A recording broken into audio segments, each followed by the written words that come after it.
Building and investing and having a large TSP balance by retirement is a fantastic thing.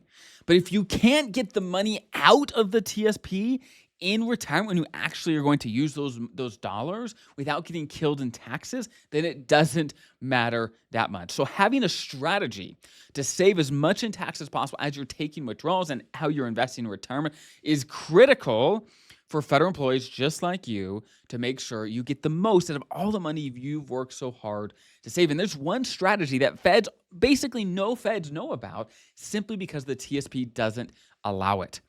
Now, there's ways for feds just like you to take advantage of this, even though the TSP doesn't allow it, which I'll certainly talk about today. And if you're new to the channel, welcome. My name is Dallin Haas. I'm a financial planner. I serve retiring and retired federal employees every day, and I love it. So let's talk about it.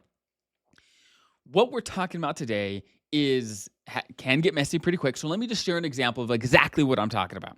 Let's say in your TSP, you've got half your money in the Roth TSP and half your money in the traditional, just for this example. And if you're not familiar, the Roth TSP is the side where you put money in. You get zero tax benefit for putting money in, but it comes out tax-free.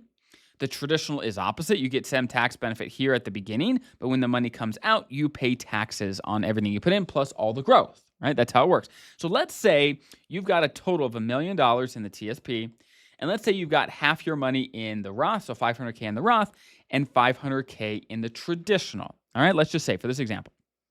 Let's also say that you are invested, half of your money is conservative and half of it is aggressive. Again, just for this example. So if we're talking conservative investments, we're talking like the G fund or so, or F fund. If we're thinking more aggressive investments, we're talking C fund, S fund, I fund, those sort of things. And if you didn't know, the TSP requires that you invest both the Roth and traditional side exactly the same. And that's one of the core pieces of this problem. That's what we're going to talk about today. So basically, your money, if you had half of your overall TSP in conservative investments like the G fund, F fund, and half in aggressive, what it would look like is half of your Roth, so $250K of your Roth would be conservative and $250K would be aggressive. And then same for your traditional. $250K would be conservative and $250K would be aggressive. So overall, it's half and half, right? You got $500K aggressive, $500 conservative, all right? Now, let me ask you this. If you had to pick one of these accounts, whether Roth or traditional, to get more growth over time, which one would you pick? Well, if it was me, I would 110% pick the Roth, because any growth that you get in the Roth side is tax-free. It's tax-free, right? And it all comes out tax-free later. Any growth on the traditional side, which I'll take growth, right? I never will say no to growth, but any growth that happens on the traditional side is all taxable when it comes out. And you're subject to RMDs with traditional. So if I want one to grow a lot more, it would be the Roth. It would be the Roth.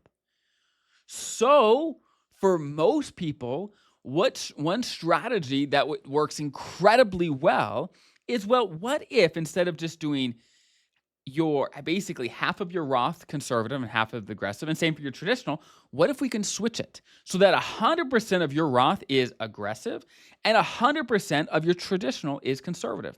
So that overall, you still have $500,000 that's conservative, still $500,000 that is aggressive. It's just where that aggressive money is, it's in the Roth instead of the traditional.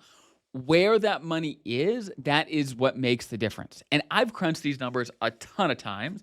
And long story short, if someone has a significant amount of Roth, it doesn't even have to be this one. It doesn't have to be 50% of your account. This is just an example for easy numbers. But if you have a decent amount or a significant amount of Roth, being able to invest that differently than the traditional can easily add up to tens of thousands, if not six figures plus worth of just tax difference, because over time, you're getting more growth in the account that grows tax-free. It makes a massive difference over time. Now, here's the problem. The TSP doesn't allow this. The TSP doesn't allow the strategy. They require, again, both the traditional and the Roth side to be invested exactly the same. So how do you make sure that you can actually take advantage of the strategy with the TSP not allowing it? Well, there's a couple different options. Basically, there's no workaround within TSP, unfortunately, as of right now, but there's a couple things you can do. You can take your Roth, and when you retire, you can move it over to a Roth IRA. Now, I've got whole videos on TSP versus IRAs. You can go check those out if you'd like. But that's one thing. You can just separate the Roth out. Say, hey, I'm going to take the Roth and pull it over to a Roth IRA. So that way you can actually invest it separately than the rest of your TSP. And you can actually move your traditional TSP over to a traditional IRA if you would like. Okay, because over on the IRA side, that is not a requirement. You don't have to invest your Roth IRA the exact same as your traditional. That's just a TSP thing. All right. So let me summarize this. If you have a significant or even a decent amount of Roth, being able to invest that differently, putting your aggressive investments into the Roth can make a massive difference in how much taxes you pay over time, because your tax-free account is the one actually getting the major growth strides over time. And as just a side note, people say, okay, well, my traditional is a lot more conservative now because I'm implementing this strategy. Is that what I want? Well, most people want to spend down from the traditional side anyway first, right? That's the first place they want to go. Number one, so they have less RMD worries later. Basically, if you didn't know, RMDs are in your 70s when you're required to pull money out of the traditional accounts. So if you start working those accounts down because you're taking withdrawals from them naturally anyway, then you have less RMD worries. And again, it gives your Roth money more time to grow tax-free. All right? Now, this strategy doesn't necessarily make sense for everyone. It depends on your situation. Again, I'm a financial planner. I see lots of situations. You just want to make sure this makes sense for you. So I hope this is helpful. I'll see you guys in the next video.